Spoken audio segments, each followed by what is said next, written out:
পড়াশোনা করতে গেলাম, করতে গিয়ে তাও করি নাই, করতে গিয়ে তাও করি নাই, পরীক্ষা দিব কি করে, মন আমার পাগলা রকে, পড়ার টেবিলে বসে না।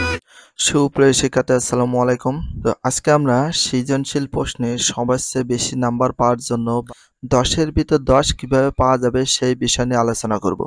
কিভাবে লিখতে হবে, কেমন করে লিখলে সবচেয়ে বেশি ভালো হবে সেই বিষয় নিয়ে আমরা ডিটেলসে আলোচনা করব। যারা ভিডিওটা দেখছো সম্পূর্ণ ভিডিওটা দেখে শেষ করবা, তাহলে রিয়ালাইজ করতে পারবা যে সৃজনশীল প্রশ্ন লেখার সিস্টেমটা কেমন। সম্পূর্ণ না দেখে কিন্তু তোমরা বুঝতে পারবা না যে মূল বিষয়টা কি। করব চলো শুরু করি।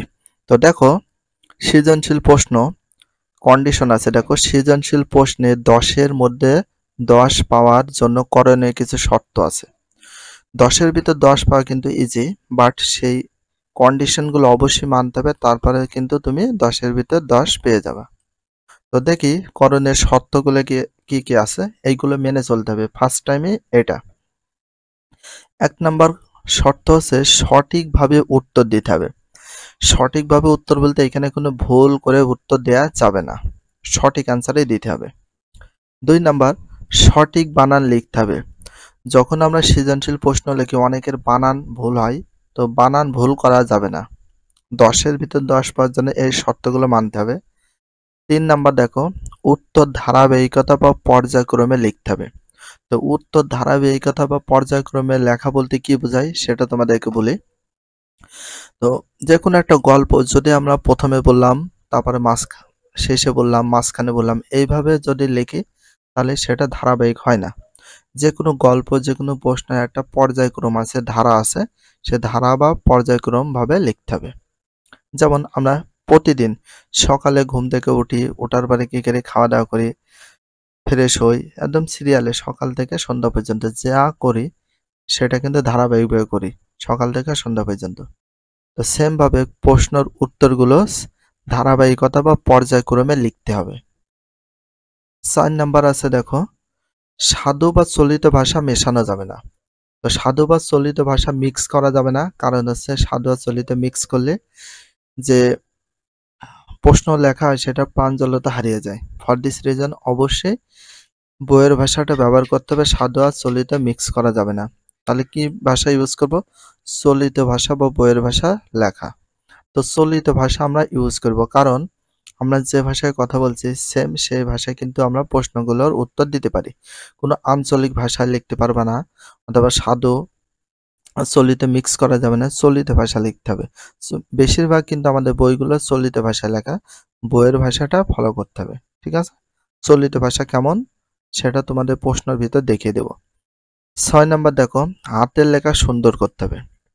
তাহলে দেখো, 10-এর ভিতর সৃজনশীল প্রশ্ন পেতে হলে কি কি করণীয় দেখো। হাতের লেখা সুন্দর করতে হবে। যতটা সম্ভব সবার হ্যান্ডরাইটিং কিন্তু সেম নয়, কারো সুন্দর কম্পিউটার টাইপসের মতো লেখা, আবার কারো দেখতে অসুন্দর লাগে, তো ব্যাপার না, হাতের লেখাটা চেষ্টা করতে হবে সুন্দর করার। 7 নাম্বার ক্লিয়ার বা স্পষ্টভাবে লিখতে হবে। জড়িয়ে করে লেখা আছে, স্পষ্ট এবং ক্লিয়ার ভাবে লিখতে হবে। জড়িয়ে জড়িয়ে লেখা আছে, ক্লিয়ার করতে হবে বা স্পষ্টভাবে লিখতে হবে। 8 নাম্বার কোয়ান্টিটি বা পরিমাণ বেশি হতে হবে। একজন সৃজনশীল একই ধরনের উত্তর কেউ যদি 1 পৃষ্ঠা লেখে তাহলে আমি 1.5 পৃষ্ঠা বা 2 পৃষ্ঠা লিখব, তাহলে সবার চেয়ে বেশি নাম্বার আশা করা যাবে। কোয়ান্টিটি বা পরিমাণটা বেশি হতে হবে, সবার চেয়ে প্রশ্নের কোয়ান্টিটি বেশি হতে হবে। 9 নাম্বার কোয়ালিটি ঠিক রাখতে হবে। কোয়ালিটি বলতে সঠিক অ্যান্সার। তো সঠিক অ্যান্সার বলতে গুণ। এক একটা প্রশ্নের ভিতরে এক একজন এক এক সিস্টেমে কিন্তু অ্যান্সার দেয়, চেষ্টা করতে হবে কোয়ালিটি ঠিক রাখা বলতে এখানে বোঝানো হয়েছে প্রশ্নের ভিতরে যদি পয়েন্ট থাকে পয়েন্ট দেব, যদি উক্তি থাকে উক্তি দেব, ইম্পর্টেন্স লাইন যেগুলো আছে সাল থাকলে সালেরটা লেখার চেষ্টা করব। এই ইম্পর্টেন্স লাইনগুলোকে বোঝানো হয় কোয়ালিটি ঠিক রাখতে হবে। ক্লিয়ার? 10 নাম্বার সিস্টেম বা পদ্ধতি আলাদা হতে হবে, মানে সবার চেয়ে সিস্টেম বা পদ্ধতিগুলো সবার চেয়ে ডিফারেন্স বা আলাদা হতে হবে। আর এই সিস্টেমের কারণে 50% কিন্তু নাম্বার তোমাদের ডিফেন্স করবে, আর বাকি যে আইটেমগুলো আছে সেইগুলোর কারণে কত পার্সেন্ট ডিফেন্স করবে? 50%। 50% ডিপেন্ডস করবে সিস্টেম বা আলাদা সিস্টেমের উপর পদ্ধতি, আর বাকি 50% ডিপেন্ডস করবে তোমাদের অন্য বাকি সিস্টেমগুলোর উপর। ঠিক আছে? 11 নাম্বার দেখো, যদি ছেদ চিহ্ন ঠিক রাখতে হবে, জ্যোতি বা ছেদ চিহ্ন ঠিক রাখতে হবে, জ্যোতি বা ছেদ চিহ্ন অবশ্যই ঠিক রাখতে হবে। 12 নাম্বার, কালার পেন বা রঙিন কলম বা পেন্সিল ব্যবহার করতে হবে। তো তোমাদের 3 ধরনের কালি কিন্তু ইউজ করা যায়, একটা সবুজ কলম, নীল অথবা কালো, তার সাথে কিন্তু রুল পেন্সিলটা ইউজ করতে পারবা। রুল পেন্সিল সবুজ, নীল আর কালো, এইগুলো পেন ছাড়া অন্য কোনো পেন ইউজ করা যাবে না। যত অ্যান্সার লিখবো আমরা কালো বল পয়েন্ট দিয়ে, ঠিক আছে। আর বাকি অল্প অল্প জায়গায় যেগুলো হালকা করে ছাড় দিয়ে বুঝতে সুবিধা হয় সেই জন্য আমরা সবুজ কলম বা নীল কলম ব্যবহার করব, ঠিক আছে। আর একটা বিষয় যেটা আমরা মার্জিন দেবো, মার্জিনটা আমরা স্কোয়ার স্কেল বা চারকোনা স্কেল দেওয়ার চেষ্টা করব, স্কোয়ার স্কেল বা চারকোনা স্কেল দিয়ে লেখার চেষ্টা করব সর্বশেষ ইয়ে। তো ফার্স্ট টাইমে তোমাদের সৃজনশীল প্রশ্নটা কেমন আসে সেটা জানতে হবে। তো সৃজনশীল প্রশ্ন ধরন আছে কেমন, দেখো ক নাম্বার থেকে জ্ঞানমূলক প্রশ্ন, সেটার জন্য আমাদের কয় মার্ক, 1 মার্ক। খ নাম্বার থেকে অনুধাবনমূলক, সেটার জন্য আমাদের 2 মার্ক। গ নাম্বার থেকে প্রয়োগমূলক, সেটার জন্য আমাদের 3 মার্ক। ঘ নাম্বার থেকে উচ্চতা দক্ষতামূলক, সেটার জন্য আমাদের কয় মার্ক, 4 মার্ক। বাট এই 10 টোটালে 10 মার্কটা হয়েছে কিভাবে, হ্যাঁ আমরা জানি ডিরেক্টলি ক নাম্বারের জন্য জ্ঞানমূলক, খ অনুধাবন, গ প্রয়োগমূলক, ঘ নম্বর উচ্চ দক্ষতামূলক। কিন্তু অরিজিনাল প্রতি সেট প্রশ্নের ভিতরে এই কোয়ালিটির অ্যান্সার তোমাদের দিতে হবে। এই যে অ্যান্সার দিতে হলে এই সিস্টেমে দেখো, প্রথম প্রশ্নটা জ্ঞানমূলক, এর ভিতরে যতই আমরা লিখি না কেন 1-এর বেশি কিন্তু দেবেন। আমাদের জ্ঞানমূলক প্রশ্নটা মার্ক হচ্ছে 1 মার্ক। তো ফর দিস রিজন আমাদের এক কথায় লেখার চেষ্টা করতে হবে। যেমন বাংলাদেশ স্বাধীন হয় কত সালে, 1971। আমি উত্তর দিয়ে 1971 দিয়ে দিলে এনাফ। 1971 বাংলাদেশ স্বাধীন হয় কত সালে, 1971 সাল, ডিরেক্টলি 1971 সাল, তাও অ্যান্সারে 1 নাম্বার দিয়ে দেবে। তুমি যদি 5 পৃষ্ঠা লেখো জ্ঞানমূলক প্রশ্নটা 1 ক নাম্বার, তাও তোমার একই দেবে। তো এই জন্য আমাদের বেশি লেখার প্রয়োজন নেই। যদি সংজ্ঞা হয় আমরা চেষ্টা করব 1 থেকে 3-4 লাইনের ভিতর শেষ করা। খ নাম্বার জ্ঞানমূলক প্লাস অনুধাবন মিলে তোমাদের প্রশ্ন হবে। এই কারণে এখানে 2 নাম্বারটা কেন দেওয়া হয়েছে, এখানে 2 নম্বর দেওয়া আছে জ্ঞানমূলক, প্রতিটা সৃজনশীল বা প্রতিটা প্রশ্নের ভিতর জ্ঞানমূলক এক কথায় উত্তর চাই, প্রতিটা সৃজনশীল এক কথায় উত্তর। যেমন জ্ঞানমূলক 1 মার্ক আর অনুধাবনের জন্য 1, সে অনুযায়ী তোমার নাম্বার আসে খ নাম্বারে 2 মার্ক। তো জ্ঞানমূলক সবসময় চেষ্টা করবে 1 থেকে 4-5 লাইনের ভিতর লেখার, আর অনুধাবনমূলকটা সেটা আমরা ব্যাখ্যা করব, ঠিক আছে, হালকা ব্যাখ্যা করব 5-6 লাইনের ভিতরে চেষ্টা করব। গ নাম্বার দেখো জ্ঞানমূলক প্রশ্ন, গ নাম্বারে 3 ধরনের প্রশ্ন থাকে। জ্ঞানমূলকের জন্য 1, অনুধাবনের জন্য 1, প্রয়োগমূলকের জন্য 1, টোটাল কয় মার্ক চলে আসে, 3 মার্ক। তাহলে কি কারণে আমাদের 3 মার্ক দিয়েছে, তাহলে গ নাম্বার যখন আমরা লিখবো জ্ঞানমূলক লিখবো, তারপর অনুধাবন বিষয় লিখবো, তারপরে প্রয়োগমূলক, তাহলে আমাদের এখানে প্যারা সিস্টেমে লিখতে হবে। তাহলে খ নাম্বারে যেহেতু জ্ঞানমূলক প্লাস অনুধাবনমূলক, এখানে 2টা প্যারা দেওয়া উচিত, 2টা প্যারা প্যারা করতে হবে। গ নাম্বারে দেখো জ্ঞানমূলক, অনুধাবনমূলক এবং প্রয়োগমূলক, তাহলে অবশ্যই আমাদের এখানে 3টা প্যারা করা উচিত, টোটাল 3টার জন্য 3 মার্ক। প্রতিটি জ্ঞানমূলক, অনুধাবন, প্রয়োগমূলকের জন্য এক একটার জন্য 1 মার্ক করে। ঘ নাম্বারে 4টা থাকে জ্ঞানমূলক, অনুধাবন, প্রয়োগমূলক, উচ্চ দক্ষতামূলক, তাহলে টোটাল আছে কত, 4টি। এটার জন্য 1, এটার জন্য 1, এটার জন্য 1, এটার জন্য 1, টোটাল হয় কত, 4 মার্ক। আমরা কিন্তু অনেকে জানি না যে 4 মার্ক কেন হয়, কিসের জন্য হয় সেটা। তো যেহেতু প্রতিটা সৃজনশীল প্রশ্নে 1 সেট সৃজনশীল জ্ঞানমূলক প্রশ্ন থাকে 4টা, অরিজিনালে কিন্তু 4টা। প্রতিটা প্রশ্নের ভিতরে দেখবা 1 কথায় উত্তর চাই, সেটা তোমাদের বুঝিয়ে দেবে। 1 কথায় যে উত্তরটা চাই সেটা হচ্ছে জ্ঞানমূলক। তাহলে 1 সেট সৃজনশীল কয়টা জ্ঞানমূলক আছে, 1 2 3 4টি। আর অনুধাবন আছে কয়টা, এখানে 2 আর 1 3টি। আর প্রয়োগমূলক আছে টোটাল হচ্ছে 2টি, আর উচ্চ দক্ষতামূলক আছে 1টি। টোটাল 10টা পেয়ে গিয়েছি, বা 10টার জন্য 10 মার্ক। এই কারণে কিন্তু 10 মার্ক তোমাদের ইন্ডিকেট করা হয়েছে জ্ঞানমূলক, অনুধাবন, প্রয়োগমূলক আর উচ্চতা দক্ষতামূলকের জন্য। এটা হচ্ছে প্রশ্ন কোয়ালিটি, বা এইভাবে অনেকে জানি না যে কেন 10 মার্ক করা হয়েছে। তো এবার তোমাদের প্রশ্নটা লিখে দেখাবো কোন সিস্টেমে লিখলে বেশি নাম্বার পাওয়া যাবে। তো ফার্স্টে আমাদের উচিত কি, উচিত কিন্তু অনেকে জানে না, উচিত ফার্স্ট টাইমে তোমাদের কিন্তু সৃজনশীল প্রশ্নটা অল্প সময়ে পড়ে ফেলতে হবে। ক নাম্বার দেখো, কত বছর বয়স পর্যন্ত মানবদেহে বৃদ্ধি ঘটে? খ নাম্বার দেখো, আমরা আমিষ জাতীয় খাদ্য খাই কেন, ব্যাখ্যা করো। গ নাম্বার, শিক্ষক কিভাবে খাদ্যগুলোকে আলাদা করলেন তা আলোচনা করো। ঘ নাম্বার, সুষম খাদ্য তালিকা নির্বাচনে খাবারগুলো স্বল্প অধিক আয়ের ভিত্তিতে আলাদা হবে, উক্তির বিশ্লেষণ করো। তো ফার্স্ট টাইমে যখন আমরা সৃজনশীল 4টা কোশ্চেন আছে, এই কোশ্চেনগুলো পড়ার পরে দেন আমরা চেষ্টা করব উদ্দীপকটা পড়া। তাহলে উদ্দীপক পড়লে কারণ এখানে দেখো আমরা যখনই 4টি কোশ্চেন আমরা পড়ে ফেলেছি, আমাদের একটা আইডিয়া চলে এসেছে কোনটায় কি প্রশ্নের উত্তর আছে। তো যখন আমরা এবার উদ্দীপক পড়বো তাহলে বুঝতে পারবো কি বোঝাতে চেয়েছে। দেখো, তো এখানে আমরা একটা প্রশ্ন দিলাম যে 4 নাম্বার কি 1 নাম্বার 2 নাম্বার, যাই হোক যে কোনো একটা প্রশ্ন।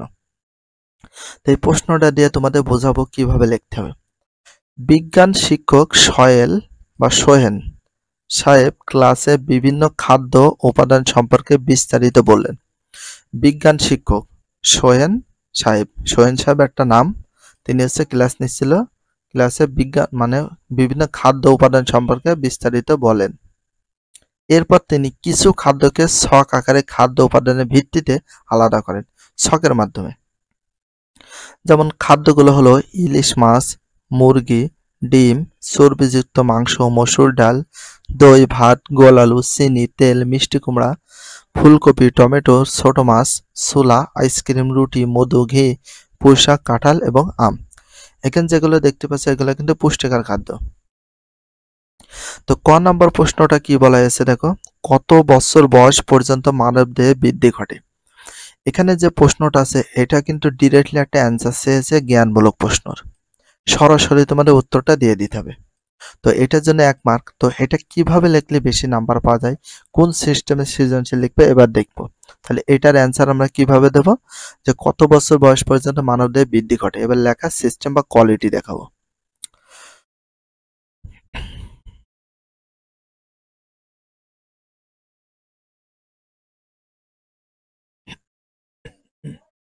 তাহলে দেখো 1 নম্বর প্রশ্নের উত্তর।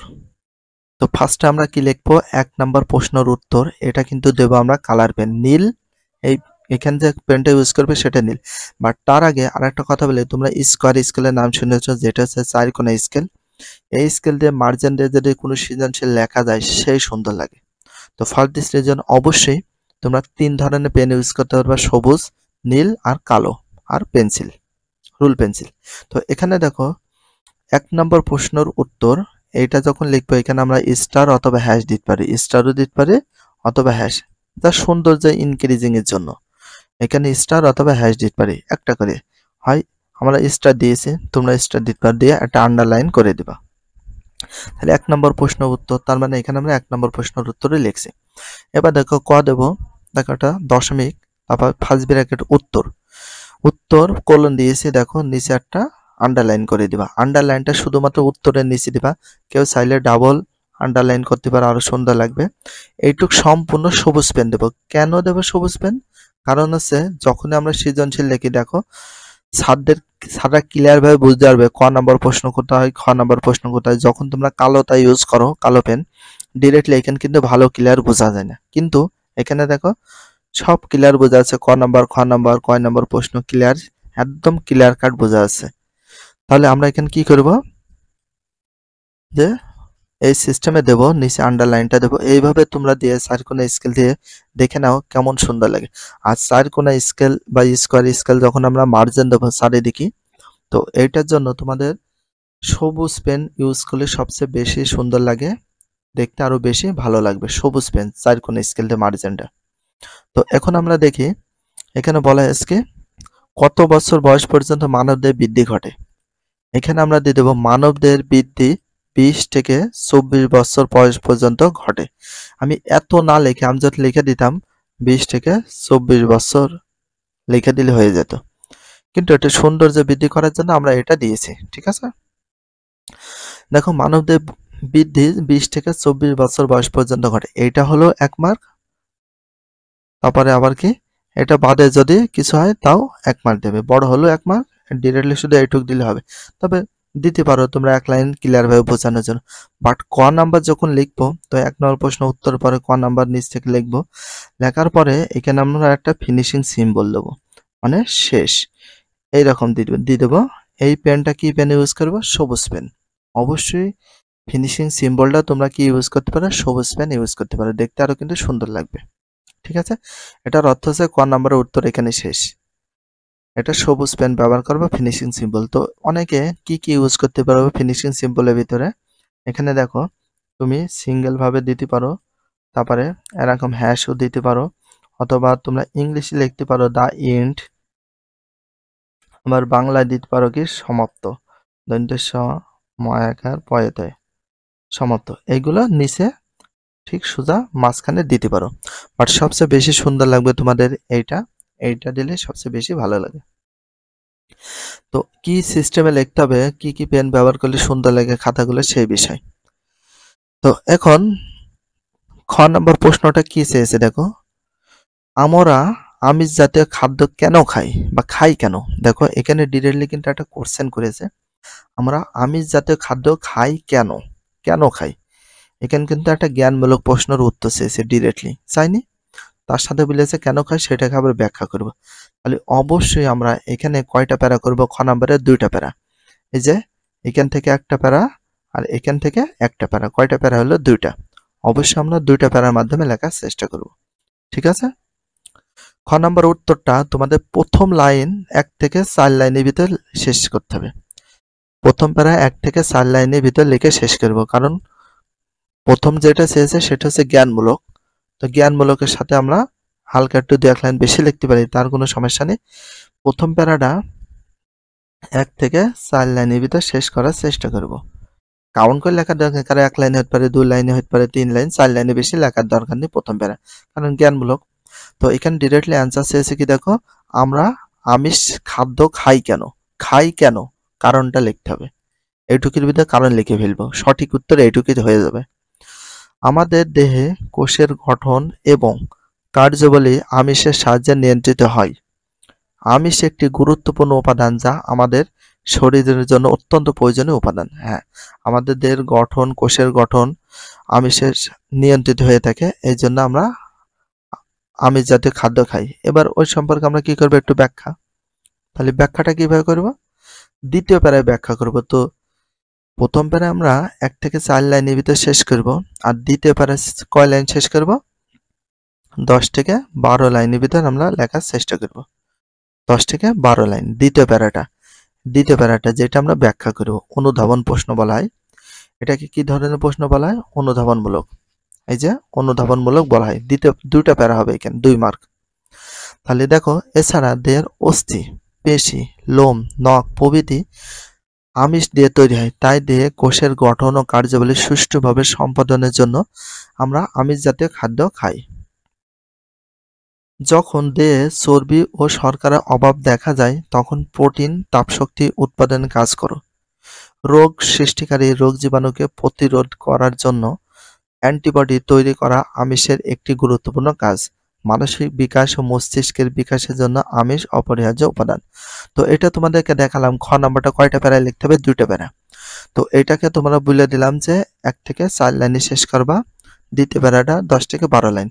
বাট চেষ্টা করবা টোটাল একটু বেশি লেখার, কারণ ক নাম্বারে যদি তুমি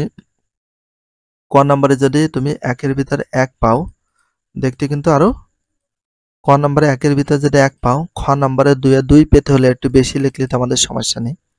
1-এর ভিতরে 1 এবং খ নাম্বার যদি একটু বেশি ব্যাখ্যা করো, বেশি করে লেখো, তাহলে তুমি অবশ্যই এই যে এইভাবে যদি লেখো অবশ্যই তুমি 2-এর ভিতর 2 পাবে, গ্যারান্টি। তাহলে প্রতিটা প্রশ্নের অ্যান্সার কিন্তু এক কথায় চাই। এই এক কথার অ্যান্সারটা চেষ্টা করতে হবে প্রথম লাইনে প্রথম লাইনে দেওয়ার চেষ্টা করবা, তাহলে স্যাররা বুঝবে হ্যাঁ তুমি প্রথম লাইনে যদি অ্যান্সার দিতে পেরেছো সঠিক অ্যান্সার, তাহলে অবশ্যই ভিতরে তুমি সেই সম্পর্কে বিস্তারিত লিখতে পারবা। ঠিক আছে, স্যাররা কিন্তু অটোমেটিক বুঝে ফেলবে।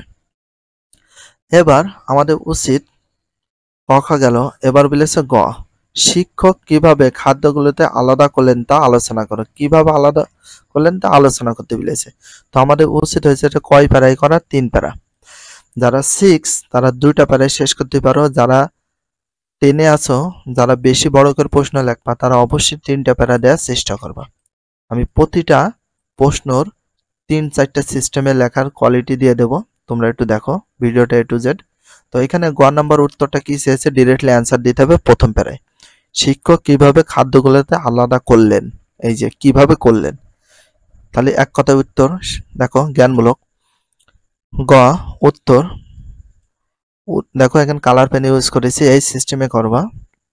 উদ্দীপকে শিক্ষক সোহেন সাহেব খাদ্যগুলোকে বিভিন্ন প্রকার খাদ্য উপাদানে আলাদা করেন। খাদ্যের যে 6টি উপাদান আছে সেই পদ্ধতির মাধ্যমে শিক্ষক আলাদা করেন। দেখো এক কথায় উত্তর দিয়ে দিয়েছি যে আলাদা করলেন, কিভাবে আলাদা করলেন সেটা তোমাদের দিয়ে দিলাম যে 6টি উপাদানের মাধ্যমে বিভিন্ন প্রকার খাদ্য উপাদান আছে 6 প্রকারে, সেটা আলাদা আলাদা লিখে দিয়েছে। এবার আমাদের তারপর বলা হয়েছে তা আলোচনা করতে বলেছে, তাহলে আলোচনা করব এই বিষয়।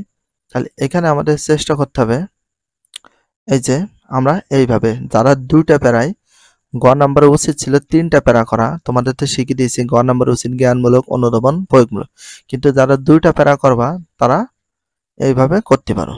প্রথম প্যারা শেষ 1 থেকে 5 লাইনের ভিতর শেষ করবা, যারা 1 পৃষ্ঠায় যারা লিখতে চাইছো, 1 পৃষ্ঠা যারা লিখবা 2টা প্যারা যদি করতে চাও তাহলে হচ্ছে প্রথম লাইনটা 1 থেকে 5, প্রথম প্যারাটা 1 থেকে 5 লাইনের ভিতর শেষ করে বাকিটা শেষ পর্যন্ত লিখে কমপ্লিট করবা।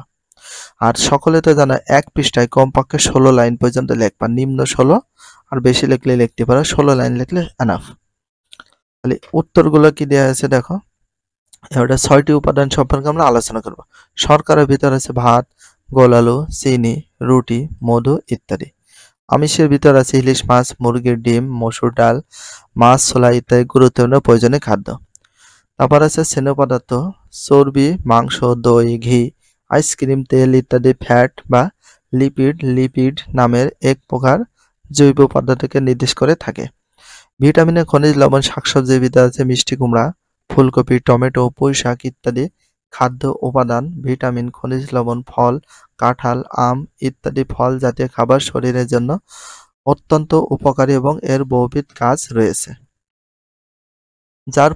যার মধ্যে পুষ্টির চাহিদা পূরণ ও রোগ প্রতিরোধ ক্ষমতা বাড়ে।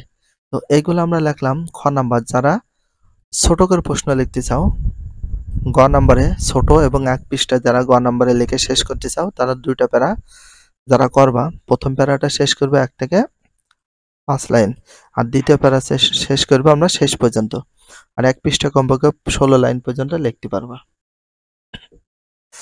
গ নাম্বার অ্যান্সারটা আমরা সর্বপ্রথম একটু দেখি কি চেয়েছে। সঠিক উত্তর কিভাবে দিতে হবে সেটা বোঝাচ্ছি। সুষম খাদ্য তালিকা নির্বাচনে খাবারগুলো স্বল্প ও অধিক আয়ের ভিত্তিতে আলাদা হবে। হ্যাঁ, সুষম খাদ্য তালিকা এক একজন মানুষের জন্য এক এক রকম হবে।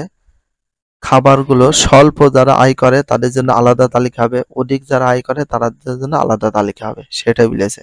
দেখো দেখো ঘ নাম্বার উত্তর, তাহলে আমি হ্যাঁ দিয়ে অ্যান্সার দিয়েছি, হ্যাঁ আলাদা হবে। সুষম খাদ্য তালিকা নির্বাচনে খাবারগুলো স্বল্প অধিক আয়ের ভিত্তিতে আলাদা হবে। সাধারণত আয়ের ওপর নির্ভর করে আমরা আমাদের সুষম খাদ্য তালিকা নির্বাচন করি। যারা এক পৃষ্ঠায় 2টা প্যারার মাধ্যমে অ্যান্সারটা দিতে চাও, দেওয়া উচিত ছিল কয়টা প্যারা, 3টা না 4টা, জ্ঞানমূলক, অনুধাবন, প্রয়োগমূলক, উৎসাধন, টোটাল 4টা প্যারার মাধ্যমে লেখা উচিত ছিল, বাট আমি হচ্ছে 2টার মাধ্যমে দেখিয়ে দিচ্ছি। তোমরা 2টা দিতে পারো, 4টা দিতে পারো, সব ধরনের প্রশ্নের সিস্টেম দেখিয়ে দিচ্ছি। এই যে যারা 2টার মাধ্যমে দিবা, প্রথম প্যারাটা 1 থেকে কয় লাইনের ভিতরে চেষ্টা করে, 1 থেকে 5 লাইন, দ্বিতীয়টা শেষ পর্যন্ত 1 পৃষ্ঠা শেষ। আর অবশ্যই স্কোয়ার স্কেল বা চারকোণা স্কেল দিয়ে মার্জিন দিবা, দেখতে সুন্দর লাগবে। তো এখন হচ্ছে আমরা অ্যান্সারটা দেখি। প্রথম প্যারায় কিন্তু অ্যান্সার আমি দিয়ে দিছি, এবার ওই বিষয় সম্পর্কে আমরা নিচে একটু আলোচনা করব। সুষম খাদ্যের সংজ্ঞা অনুযায়ী যে খাদ্যের 6টি উপাদান গুণাগুণ অনুসারে উপযুক্ত পরিমাণে থাকে এবং যে খাদ্য গ্রহণ করলে দেহের স্বাভাবিক কাজকর্মের জন্য উপযুক্ত পরিমাণ ক্যালোরি পাওয়া যায়, তাই সুষম খাদ্য। তাই আয়ের উপর নির্ভর করে সুষম খাদ্য নির্বাচন করতে হয়। স্বল্প অধিক আয়ের মানুষের ক্ষেত্রে এমন খাদ্য নির্বাচন করা উচিত যাতে তাদের খাদ্যে খাদ্য উপাদানগুলো সঠিক পরিমাণে থাকে। তবে আয়ের উপর ভিত্তি করে খাদ্য তালিকা ভিন্ন হতেই পারে, কিন্তু সুষম খাদ্যের মধ্যে 6টি গুরুত্বপূর্ণ উপাদান থাকা অত্যন্ত অপরিহার্য। আমিষ, শর্করা, স্নেহ, ভিটামিন, খনিজ, লৌহ। তো আমরা ঘ নাম্বার যারা 2টা প্যারায় লিখবো এইভাবে, কিন্তু উচিত হচ্ছে আমাদের কয়টা প্যারায়? 4টা প্যারায় লেখা। তো আমি প্রশ্নগুলো সঠিক অ্যান্সার কিভাবে দিতে হবে? প্রথম লাইনে প্রথম অ্যান্সার দিয়ে দিতে হবে। সঠিক অ্যান্সারটা প্রথম লাইনে দিয়ে দিতে হয়। তো সেটা তোমাদেরকে দেখালাম কিভাবে লিখতে হয়। এখন আমরা এই যে এই নির্দেশগুলো মেনে আমরা ক আর খ সবগুলো একই। এই যে আমরা ক নাম্বার আর খ নাম্বার যেটা লিখছি, দেখো প্রতিটার ক আর খ সিস্টেম এক। তোমাদের যেভাবে দেখাইছে এইভাবে ক আর খটা এক পৃষ্ঠায় কমপ্লিট করে দিবা। এবার যারা বেশি লিখবা তারা অবশ্যই বেশি নাম্বার পাবে, আর সবচেয়ে বেশি নাম্বার পেতে চাইলে অবশ্যই বেশি লিখতে হবে। এখন হচ্ছে আমরা দেখব যে 3টি প্যারার মাধ্যমে কিভাবে করব বেশি বড় করে লেখার জন্য। দেখো এটা গেল আমাদের ঘ। যারা ঘ নাম্বার 3টা প্যারার মাধ্যমে লিখতে চাইছো ঘ নাম্বার, এই ঘ নাম্বার কিন্তু আবার কয়টা প্যারার মাধ্যমে লেখা যায়? 3টা প্যারার মাধ্যমে কিন্তু লেখা যায়। ঘ নাম্বার আবার 3 প্যারার মাধ্যমে লেখা যায়। জ্ঞান, অনুধাবন, প্রয়োগ আর উচ্চ দক্ষতামূলক নাদের 3 প্যারার মাধ্যমে যদি লিখতে চাও এইভাবে। যারা সবচেয়ে বেশি বড় বা 2 পৃষ্ঠা করে লিখতে চাও ঘ, তাদের জন্য প্রথম লাইনটা দেখো, প্রথম প্যারাটা হচ্ছে 1 থেকে 5 লাইনের ভিতরে শেষ করবা। তোমার 2 লাইন 3 লাইন হতে পারে। আর দ্বিতীয় প্যারাটা হচ্ছে 10 থেকে 12 লাইনের ভিতরে শেষ করার চেষ্টা করবা। 10 থেকে 12 লাইন, 10 থেকে 12 লাইনের ভিতরে শেষ করবা। কিন্তু এখানে নিচে 1 লাইন বা 2 লাইনের মতো ফাঁকা রেখে দিবা, যাতে একটা প্যারা বোঝা যায় এটা একটা প্যারা, এটা একটা প্যারা। ঘ নাম্বারের জন্য আরো আইটেম আছে এই যে। আর অবশ্যই উপরে 2 লাইনের জন্য ফাঁকা রাখবা, নিচে 2 লাইনের নিচে ঘ নাম্বারের নিচে ফিনিশিং সিম্বলটা এভাবে সবুজ পেন দিয়ে দিয়ে দেবা। কিন্তু যারা বেশি লিখতে চাও ঘ নাম্বার 2 পৃষ্ঠা, তারা এইভাবে 3 প্যারার মাধ্যমে লিখতে পারবা। এই যে সিস্টেম, এটা একটা প্যারা, ক্লিয়ার বোঝা আছে, আর এখানে একটা এভাবে লিখলে অনেক সুন্দর লাগে। যারা 4 পৃষ্ঠা মানে 4টা প্যারার মাধ্যমে সঠিক নিয়মে লিখতে চাও, এই যে 4টা প্যারা, ঘ নাম্বার দেখো 4টা প্যারা, জ্ঞানমূলক, অনুধাবন, প্রয়োগ আর উচ্চ দক্ষতামূলক, তাদের জন্য এই নিয়ম। দেখো ঘ নাম্বারটা 1 থেকে 3 লাইনের ভিতরে লেখার চেষ্টা করবা, 1 থেকে 3 লাইন, কারণ সঠিক উত্তর প্রথমটাই লিখে দেব। এটা হচ্ছে জ্ঞানমূলক প্রশ্ন। আর তারপর এটা 1 থেকে 5 লাইনের ভিতরে লেখার চেষ্টা করবা, প্যারা হবে এই যে 1 থেকে 5 লাইন, 1 থেকে 5 লাইনের ভিতরে চেষ্টা করবা। ঠিক আছে। দ্বিতীয় প্যারা, এই দ্বিতীয় প্যারার নাম হচ্ছে আমাদের কি? অনুধাবনমূলক, এই যে অনুধাবনমূলক। এবার তৃতীয় প্যারার নাম হচ্ছে কি? তৃতীয় প্যারার নাম হচ্ছে আমাদের এই যে প্রয়োগমূলক। তাহলে প্রয়োগমূলকটা লিখবো 7 থেকে 8 লাইন মতো লেখার চেষ্টা করবো, 6, 7, 8 লাইন মতো লেখার চেষ্টা করব। ঠিক আছে, 8-9 লাইন লেখার চেষ্টা করব তৃতীয় প্যারা, 8 থেকে 9 লাইনের ভিতরে লেখার চেষ্টা করব। তো এইভাবে আমরা তাহলে এখানে কি করবো? আমরা 8 থেকে 9 লাইন তৃতীয় প্যারাটা লিখবো। তাহলে দেখো প্রথম প্যারা, দ্বিতীয় প্যারা, তৃতীয়, দেখতে কিন্তু সেই লেভেলে সুন্দর লাগবে তোমরা যখন লিখবা। এবার চতুর্থ প্যারাটা কি করবো? আমরা উপরে 2 লাইনের মতো ফাঁকা রাখবো, নিচে 2 লাইনের মতো ফাঁকা রাখবো। রাখার পরে আমরা নিচে ফিনিশিং সিম্বলটা দেবো ঘ নাম্বারে। তাহলে তোমাদের ঘ নাম্বার লেখার 3টা কোয়ালিটি দেখালাম 2টা পৃষ্ঠায়, 1 পৃষ্ঠায় লেখার নিয়ম। তারপর যারা বেশি লিখতে চায় সেভাবে দেখিয়ে দিলাম, তোমরা সেটা দেখে নিও যাদের এই নিয়মটা ফলো করে লেখার ইচ্ছা। তো গ নাম্বার আমরা 3 ধরনের সিস্টেমে গ নাম্বার লিখতে পারি। 3টা প্যারার মাধ্যমে লিখতে পারি, 2টা প্যারার মাধ্যমে লিখতে পারি। চলো আমরা দেখি। তো একটু ছোটকে দিয়ে যাতে ক্লিয়ার বোঝা যায়। দেখো গ নাম্বার আমরা 3 প্যারার মাধ্যমে যদি লিখি, তাহলে দেখো গ নাম্বার আমরা 2 প্যারার মাধ্যমটা দেখিয়ে দিয়েছি। তো 2 প্যারার মাধ্যম যদি দেখতে চাও তাহলে কেমন হবে? এই যে গ নাম্বার 2 প্যারার মাধ্যমে যদি দেখতে চাও, এই যে এইভাবে, এটা হচ্ছে 2 প্যারার মাধ্যমে যদি লিখতে চাও তাহলে এইভাবে তোমাদের লিখতে হবে। এই যে 2 প্যারা, প্রথম প্যারাটা 1 থেকে 5 লাইন, তৃতীয় প্যারাটা 10 থেকে 12 লাইনের ভিতরে, দ্বিতীয় প্যারাটা 10 থেকে 12 লাইনে লিখে শেষ করবে। আর প্রথমটা 1 থেকে 5 লাইনের ভিতরে লিখে শেষ করবে যদি 2টা প্যারার মাধ্যমে লিখতে চাও। গ নাম্বার কিন্তু লেখার নিয়ম হচ্ছে 3 প্যারার মাধ্যমে, আর 3 প্যারার মাধ্যমে যারা লিখবে এই সিস্টেমে। যেমন গ নাম্বার আমরা লিখবো হচ্ছে 1 থেকে 3 লাইনে শেষ করব, এটা হচ্ছে জ্ঞানমূলক। আর এটা হচ্ছে অনুধাবন, 1 থেকে 5 লাইনের ভিতর, 5 লাইনের ভিতর। আর এটা হচ্ছে বাকি অংশটুকু এ পর্যন্ত লিখে দেব। তৃতীয় প্যারার নাম হচ্ছে প্রয়োগমূলক। তাহলে এটা জ্ঞানমূলক, অনুধাবনমূলক আর তৃতীয়টা প্রয়োগমূলক। ঠিক আছে, এবার যারা গ নাম্বারে একটু বেশি বড় করে লিখতে চাও 3 প্যারার মাধ্যমে, তাদের নিয়মটা একটু দেখো। 2 পৃষ্ঠা যারা লিখতে চাও, 2 পৃষ্ঠা যারা গ নাম্বার লিখতে চাও, তারা কিভাবে লিখবা? 1 থেকে 5 লাইনে প্রথম প্যারা জ্ঞানমূলকটা শেষ করবে, এটা জ্ঞানমূলক। জ্ঞানমূলকের ভিতরে হালকা একটু ব্যাখ্যা করে দিবা। আর দ্বিতীয় প্যারাটা হচ্ছে কয় লাইন? 8 থেকে 10 লাইনের ভিতরে লেখার চেষ্টা করবা, কিন্তু উপরে প্যারা থাকবে, নিচে একটু ফাঁকা থাকবে। ঠিক আছে, এটা একটা ক্লিয়ার প্যারা দেখা যাচ্ছে, আর এটা একটা ক্লিয়ার প্যারা। এবার 3 নম্বর প্যারাটা সেম ভাবে উপরে 2 লাইনে ফাঁকা রাখবা, নিচে 2 লাইনে ফাঁকা। এখানে 2 লাইনে ফাঁকা জায়গায় ফিনিশিং সিম্বল দিবা, এটা শেষ প্রতীক। এখানে 12 থেকে 14 লাইনের ভিতরে লেখার চেষ্টা করবা। ঠিক আছে, তৃতীয় প্যারাটা। তাহলে এইভাবে যদি তোমরা লেখো, তাহলে সবার চেয়ে আশা করি বেশি নাম্বার পাবা। তো সব সিস্টেমগুলো যেহেতু আমি দিয়ে দিয়েছি, তোমরা একটু একটু দেখে নিতে পারো। এইভাবে যদি লেখো, তাহলে সবার চেয়ে কিন্তু নাম্বার একটু বেশি পেয়ে যাবে। লেখার সিস্টেম অনেকভাবে লেখা দেখে দিয়েছি, যেটা তোমাদের পছন্দ হয় অবশ্যই সেটা লিখবা। আর এইভাবে যদি লেখো, সবার চেয়ে বেশি নাম্বার পাবা। এবং সঠিক উত্তর কিভাবে লিখতে হবে, কোন দিকে তোমাদের খেয়াল রাখতে হবে, সবকিছু কিন্তু তোমাদের সাথে আলোচনা করেছি। ভিডিওটি এখানে শেষ করছি। যদি ভিডিওটি ভালো লাগে, চ্যানেলে সাবস্ক্রাইব করতে হলে ফলো করে দিও, তার সাথে একটা লাইক এবং একটা কমেন্ট করে দাও। নেক্সট ভিডিও পাওয়ার জন্য অবশ্যই বেল আইকনটা অল করে রাখো, যাতে নিউ ভিডিও আপলোডের সাথে সাথে সর্বপ্রথম তোমাদের কাছে নোটিফিকেশনটা পৌঁছে যায়। If you love this video, please subscribe my channel, like, comment, share, hit the bell icon for getting next video. So everyone, take care, love you, আল্লাহ হাফেজ, বাই বাই।